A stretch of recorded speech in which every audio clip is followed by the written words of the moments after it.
waxyaabaha aynu ka hadli doono waxaa ka mid ah Messi oo Ballon d'Orkiisi la isku haysto laftiisu halka uu markaasi geynayo abaalmarinta toddobaad ee uu ku guuleystay Ballon d'Or madaxafka uu dhigi doono kan Barcelona iyo sidoo kale kan PSG. Zlatan Ibrahimovic oo isaguna ka hadlay abaalmarintan sheegana in Lewandowski uu qalmay. Muller oo ka xanaaqsan arrintaas. Messi waa uu xanuunsan yahay tan iyo markii uu ka qayb galay xafladda abaalmarinta Ballon d'Or oo markiisa toddobaad uu abaalmarintaas soo qaatay. waxaan sidoo kale eegi doonaa Ronaldo laftiisa oo markaasi comment ka bixiyay faallo oo taageero markaasi soo dhigay baraha bulshada. mid ka mid ah taageerayaasha Ronaldo ayaa baraha bulshada soo dhigay. Messi ayaana markaasi lagu jarjarayay amaba looga jafayay, isaguna commentigiisa iyo like-tiisa dhac ku siiyay waa raacsaday. wax yar oo birrifan soo qaadan doonaa kadibna wararkaas dhanka ciyaaraha ayaynu markaa idinka daba geyn doonaa.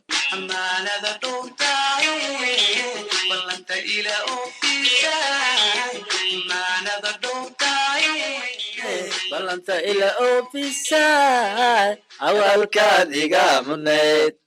waligay ma iloobayo qalbigaad ku aruurantee ogo adaan ibka ku jeclahay. ya salaam la foola noo marti ah maanta lama ogola hesiisa le marti noo yamaa marti maanta dhaxtalkan asaqat dhaxtalka asigu waa wax walba asigu waa la foole. waayahay isku soo noqod wanaagsan mar kale saaxiibayaal. wararkii dhanka ciyaaraha ayaynu soo qaadi doonaa. waxaanan qaybta ugu horeysa aan kusoo qaadan doonaa waxyaabihii ugu dambeeyay ee laga yiri abaalmarinta la isku haysto ee Ballon d'Or ee markii toddobaad uu ku guuleystay Lionel Messi. waxaan filayaa abaalmarinta Ballon d'Or hadduu Lewandowski guuleysnaa saan ilaa iyo heerkan loogama hadleen. waxyaabaha ay France football ku doorato Messi nasiis waa in falcelin laga helo falcelin waaweyn in laga helo bilay soconay hadda waxaan shalay Messi iyo Ballon d'Or ka hadleen hadda waa taagantaa Messi maalin kasta taagnaanay ilaa bil laga iloobo. waayahay ninkii Messi ahaa markii abaalmarintiisii toddobaad ee Ballon d'Or ee uu ku soo qaaday magaalada Paris ee caasimadda Faransiiska waxaa markaasi la filayay inuu dib ugu soo laabto garoonka Parc des Princes halkaas oo taageerayaasha kooxdu ay markaa ku sugayeen oo ay doonayeen in abaalmarintii markii ugu horeysay kooxdooda isagoo ka tirsan uu qaaday ay markaasi ku indhadoogsadaan oo halkaasi lagu soo bandhigo. laakiin Messi ma imaanin waxaana uu sheegay in uu xanuunsan yahay. waxanuunsan yahay maxaa dhacday marka laba leewa miya laba lee waaye in il macnaa todoba markii la dhahay todoba dad laga raacay in laga raacay il inay macnaha ku dhacday kow dheh in xaq dado uu qaatiyo oo macnaha habaar ku dhacay la habaaray laga dabagami qaado ku dhime xaq ma u lahayn kisku baxay ilaaha ka dhigo in la dhahay macnaha qaado ku dhime iyo todoba abo il way moogtahay labadaas mid leeyahay marka waa maqan yahay odayga markuu soo kabsanaya la filayaa PSG caawi ciyaaraysa odayga inuu ciyaarayo looma badinayo. Messi sidoo kale Neymar muddo dheer ka maqnaanaya garoomada. Mbappe marka mas'uuliyadda kooxda marka dhabarka ay ka saaranta. Mbappe markuu kaligii mas'uuliyadda ka saaranta waa badalaa goolal oo dhaliya xataa waa fiican aad u fiican. Lionel Messi wuxuu go'aamiyay halka la dhigayo Ballon d'Or marka waxa la isweydiinayaa ma Paris mise Barcelona. xidiga suuqii xagaaga ku biiray kooxda kubadda cagta Paris Saint-Germain Lionel Messi ayaa markaa la xusayaa in uu go'aamiyay halka lagu keydin doono abaalmarinta cusub ee Ballon d'Or ee markaa habeen hore uu ka gudoomay wargeyska France Football markiisii toddobaad ee taariikhda in markaas uu ku guuleysto. Messi ayaa kaga guuleystay abaalmarintan xidigaha Roberto Lewandowski iyo ninkii markaasi Jorginho kadib markii uu ku guuleystay koobkii Copa America ay sabab u noqotay. haatan sida uu sheegayo codbaahiyaha reer Spain ee Sir Messi ayaa go'aamiyay in abaalmarinta Ballon d'Or uu dhigi doono madxafka kooxdiisii hore ee Barcelona oo lixdiisii abaalmarin Ballon d'Or hore markaa ay keed ahaan meesha u yeelaan.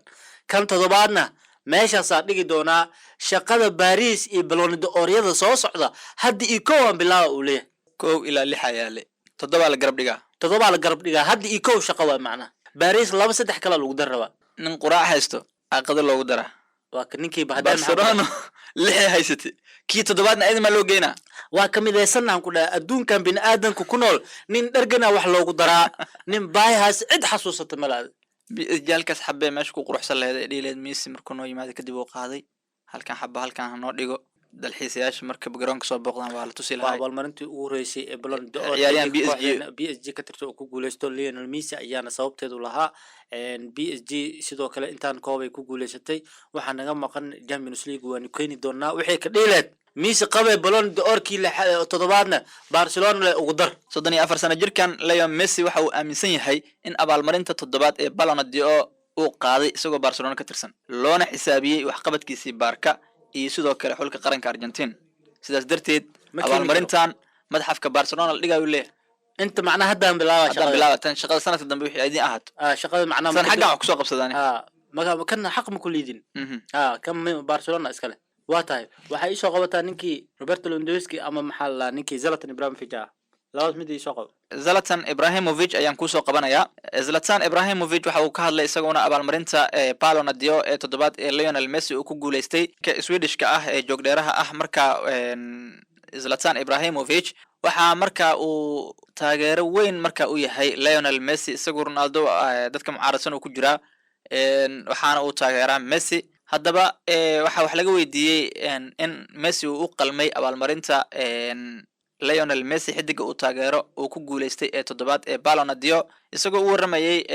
Corriere della Sera oo wadanka Talyaaniga ah Zlatan Ibrahimovic waxa uu shaaca ka qaaday in Robert Lewandowski uu abaalmarinta Ballon d'Or sanadkan u qalmay sida uu leeyahay waxa uu yiri Messi wuxuu ku nool yahay kubadda cagta hadalkiisu waa soo koobay macnaha Messi kubadda cagta uu ku nool yahay laakiin Robert Lewandowski ayaa u qalmay Ballon d'Or sanadkan Messi wuxuu ku nool yahay kubadda cagta laakiin Robert Lewandowski ayaa u qalmay Ballon d'Or aad iyo aad war culusa wuxuu ka soo yeerayaa ninkii Muller ahaa Thomas Muller ee kooxda Bayern Munich ka tirsan wuxuuna ka carooday guushii Messi ee Ballon d'Or wuxuu fariin markaas argagax leh u diray kooxda Barcelona kulanka toddobaadka dambe ay ku wada ciyaarayaan tartanka xiisaha badan ee Champions League wariyaan kooxda Bayern Munich ee Thomas Muller ayaa markaas u muuqda mid markaasi bayaamiyay wixii uu markaa ay taageerayaasha badani ku kaftamayeen kadib guushii Lionel Messi ee Ballon d'Or ay ahayd in markaasi ay caradoodu kula dul dhici doonaan Barcelona toddobaadka dambe Champions League kulanka ay ku ciyaarayaan dabcan Messi ayaa Ballon d'Or-kiisa toddobaad ku guuleystay habeen dhabeeyay kadib markii uu ku garaacay Roberto Lewandowski oo Bayern Munich ka tirsan iyo Jorginho oo isagu markaas booska saddexda abaalmarintan ka galay oo Chelsea isaguna koob badan kula guuleystay haddaba waxaa markaas ay u muuqataa in carada Messi loo qabo lagala dul dhici doono kooxda kubadda cagta ee Barcelona haddii laga badiyo waxay aadi doontaa si toos ah Europa League uu shidnaan doonaa macnaha waayahay ninkii Ronaldo ahaana faalla ayuu markaasi laga qoray Lionel Messi isla markaana lagu jeexjeexay ama lagu dhaleeceynayay ayuu markaasi commentigiisa ka dhiibtay loogana hadlayay abaalmarinta Ballon d'Or Ronaldo waxa uu markaasi kamid yahay dadka aaminsan in Lionel Messi markaasi abaalmarinta Ballon d'Or ee toddobaad loo ilduufay isla markaana uu lahaa sanadkan Robert Lewandowski weeraryahanka kooxda Manchester United iyo xulka qaranka Portugal Cristiano Ronaldo ayaa markaasi sameeyay arrin aad qariib u ah isagoo markaasi like saaray ama jeclaystay isla markaana falcelin ka sameeyay oo markaa comment ka dhiibay faallo bartiisa Instagram-ka lagu qoray oo markaasi lagu eedeeyay guushii Lionel Messi ee abaalmarinta Ballon d'Or habeen hore marka uu ku guuleystay Messi waxa uu abaalmarintan uu bixiyo wargeyska France Football marka ku gudoomay magaalada Paris ee caasimadda Faransiiska isagoo marka kaga guuleystay ama ku garaacay weeraryahanka Bayern Munich ee Robert Lewandowski balse guushaasi ayaa markaasi noqotay mid falcelin badan ay ka timid iyadoo dadka qaar ay ka soo horjeesteen haddaba si kastoo ay ahaato Ronaldo ayaa falcelin ka sameeyay qoraal dheer oo mid kamid ah taageerayaashiisu ku qoray bartiisa Instagram-ka taageerahaasi waxa uu markaasi guusha Ballon d'Or ee Lionel Messi ku sheegay tuugnimo wax laga yaqyaqsado iyo wax laga xishoodo abaalmarinta ayaa ku guuleystay oo qormadiisa ku bilaabay abaalmarinta ayaa ku guuleystay isaga isu jawaabaya Messi oo kaliya Copa del Rey la qaaday Barcelona oo aan gool ka dhalin Real Madrid tan iyo markii uu ka tagay Cristiano seegay kulamadii waaweynaa ee xil ciyaareedka oo markaasi ku guuleystay Copa America oo ay ahayd in 4 sanaba mar la qabto isla markaana ay ku dhawaad sanad kastaba qabtaan ayuu markaasi taageeraha hadalkiisa ku bilaabay isagoo qormadiisa sii wata waxa uu leeyahay isagoo gool kuma dhalin amaba gool kama uusan dhalin finalkii iyo semifinalkii afardhamaadkii Copa del Rey waxaana uu ugu ahaa xilli ciyaareed liito uu ahaa shakhsiyan markii uu yimid PSG. Cristiano si uu abaalmarintaasi ugu guuleysto waa in uu 300% mid aan su'aal laga keeni karin noqdo, sidaas uu leeyahay taageerahan 300%. Ronaldo ku guuleysigiisa abaalmarintaasi waa inuu noqdo 300% mid aan su'aal laga keeni karin. Muhiim ma ahan in uu double qurxoon sanadka dhaliyo, in uu wax kasta markaas kula guuleysto kooxda oo uu noqdo gool dhaliyaha ugu sareeya koob kasta isla markaana saddexley ka dhaliyo koobka adduunka. haddana weli waxay helayaan wado kale oo abaalmarintan ay ku seejiyaan. Messi waa intaasi cagsigeeda waxa uu qaadan karaa xilli ciyaareed liito aad u hooseeya markaasi, haddana weli waxa markaasi ay raadinayaan dariiq kale ama wado kale oo ay markaasi ku doorbidayaan in abaalmarintan ay ku siiyaan. waa tuugnimo, wax laga yaqiiqsado iyo wax laga xishoodo ayuu qormadiisa ku yiri. nasiib darro yaa waxaan oo kale arkay, laakiin sheekadu markii halkaas marayso warbixintaas aan idiin soo sheegay oo dhan Ronaldo soo arkay uu ku qancay sida taageerayaashaasi oo markaasi u hadlay, laagtiisa dhac ku siiyay, qaybta commentigu tagay wuxuu ku soo qoray xaqiiq aslan waa kaadis runtaa waa aad Ronaldo lagu sheeshaa meesha